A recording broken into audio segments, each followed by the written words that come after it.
Jadi kalau kita mau memperbaiki tubuh kita dimulai dari apa? Kalau saya saran pasti mulai dari puasa yang pertama. Yang kedua apa? Benerin perutnya.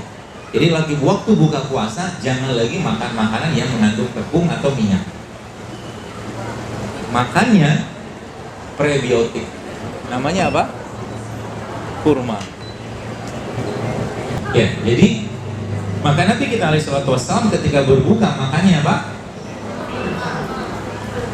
Maka itu kebiasaan itu Anda bisa kerjakan tiap hari. Sekarang pagi-pagi kalau lagi mau aktivitas makanlah kurma dulu. Berapa banyak? Kalau hadisnya kan 7 butir makan kurma. Mau ajwa boleh, kalau ada ajwa lebih bagus, kalau tidak ada kurma biasa aja. Habis makan kurma Anda makan tempe, atau kalau nggak makan tempenya sama kurma. Sehingga apa? Bakteri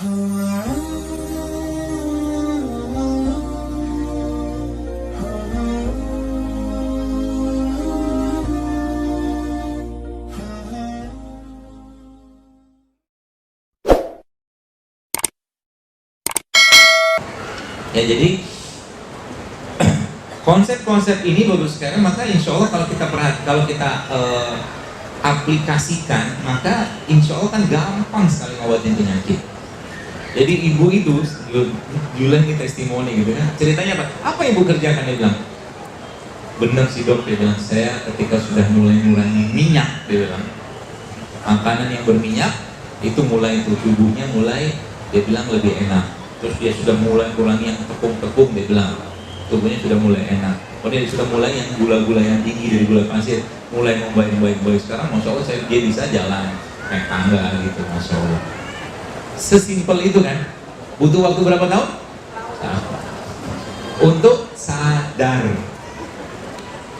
Sebagian besar imunitas kita itu letaknya ada di pencernaan. Pencernaan itu kalau ini bahasa saya kita bagi menjadi tiga bakteri. Bakteri baik, bakteri netral, sama bakteri jahat. Siapa yang paling banyak? Bakteri netral. Bakteri netral ini dia bisa berubah menjadi bakteri baik, atau dia bisa berubah menjadi bakteri jahat. Semua makanan-makanan yang menggunakan penyedap atau bahan-bahan sintetik segala macam mengalami pengolahan yang berlebihan, ya, atau sudah mengalami oksidasi, akan menyebabkan si bakteri netral ini berubah menjadi jahat. Apa jelas ya? Artinya sekarang kunci kita apa? Kasih dia makan. Kasih dia makan. Makanan dia apa? Makanan dia, bakteri itu dia kan makhluk hidup, jasad remik gitu kan. Maka makanan dia apa? Makanan dia adalah semua yang mengandung asam-asam amino tinggi. Contohnya apa? Sayur. Paling gampang mah madu. Jadi madu adalah makanannya probiotik tadi.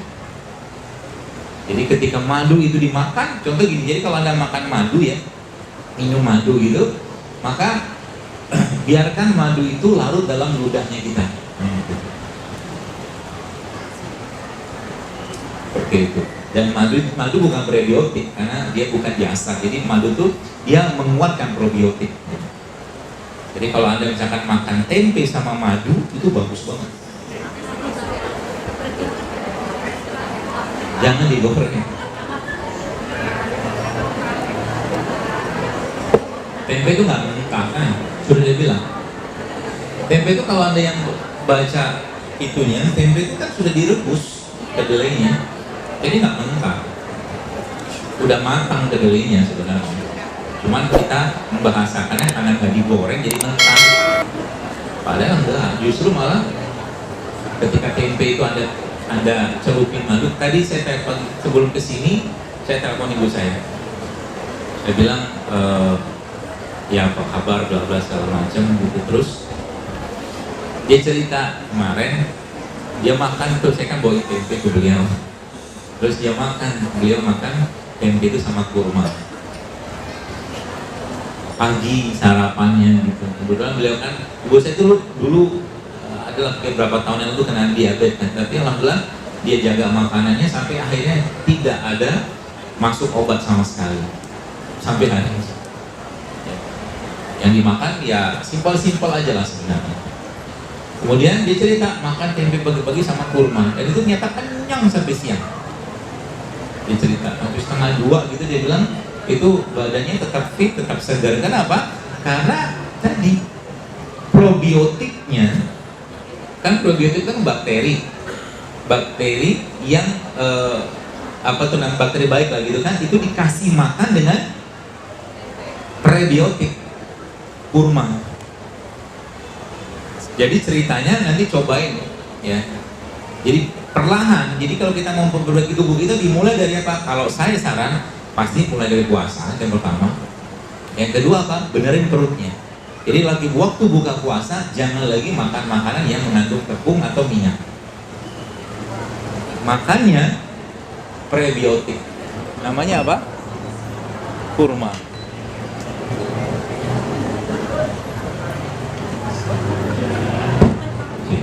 Ya, jadi maka Nabi kita alaihi salatu wassalam ketika berbuka makannya apa? Maka itu kebiasaan itu Anda bisa kerjakan tiap hari. Sekarang pagi-pagi kalau lagi mau aktivitas makanlah kurma dulu. Berapa banyak? Kalau hadisnya kan 7 butir makan kurma. Mau ajwa boleh, kalau ada ajwa lebih bagus, kalau tidak ada kurma biasa aja. Habis makan kurma Anda makan tempe, atau kalau nggak makan tempenya sama kurma. Sehingga apa? Bakteri netral yang ada pada perut kita tadi itu dapat teman otomatis apa? Dia akan berubah menjadi bakteri baik. Bakteri-bakteri yang tadi dapat probiotik, prebiotik tadi ngasih sinyal ke otak. Apa yang terjadi ketika dia ngasih sinyal ke otak? Ujung-ujungnya kita tidak akan terasa lapar, karena good food is good mood. Ada istilahnya dengan makanan yang baik itu menciptakan suasana hati yang baik. Gitu ceritanya. Semakin fresh, semakin alami, semakin tidak banyak pengolahan, semakin sehat. Paham sampai sini? Lalu bagaimana cara kita menguatkan lagi pencernaan kita? Ya terus kayak habis itu Anda boleh makan buah yang lain. Tidak usah banyak-banyak buahnya. Contohnya misalkan lagi musim mangga nih kan. Mangga ada kok, ambillah mungkin setengah mangga, nggak usah banyak-banyak. Mangga itu, ini saya kasih ajar caranya biar nanti perutnya tuh, bahasa saya itu, guyonan saya itu kalau dia bisa kirim WhatsApp, dia kirim WhatsApp, kita bilang terima kasih. Jadi mangga ada kupas, setengah aja, nggak usah banyak-banyak. Tadi udah makan tempe tuh, lalu ada potong-potong kecil gitu kan, lalu kasih garam, kasih lada hitam sedikit. Lada hitam yang apa? Butiran itu, gak usah yang bubuk, yang crunchy aja, yang apa yang digerus tuh, ngasih butir. Kasih gak usah banyak-banyak, diaduk tuh. Jadi mangganya kasih madu, kasih garam sedikit, kasih madu sedikit, kasih lada hitam sedikit. Itu akan mengenyangkan sampai siang. Siang nanti baru makan. Mangga yang manis, yang nggak mangga juga nggak apa-apa sih. Boleh, contohnya apa? Ya apel boleh, oke. Ya, seperti itu. Jadi tips memulai hidup sehat itu mulai dari apa tadi? Pencernaan. Setiap Anda mau makan, baik saya tanya sekarang, Anda sudah mulai, ibu-ibu sudah mulai apa? Sekarang sudah mulai apa? Kira-kira makanan yang mengganggu pencernaan itu kalau apa?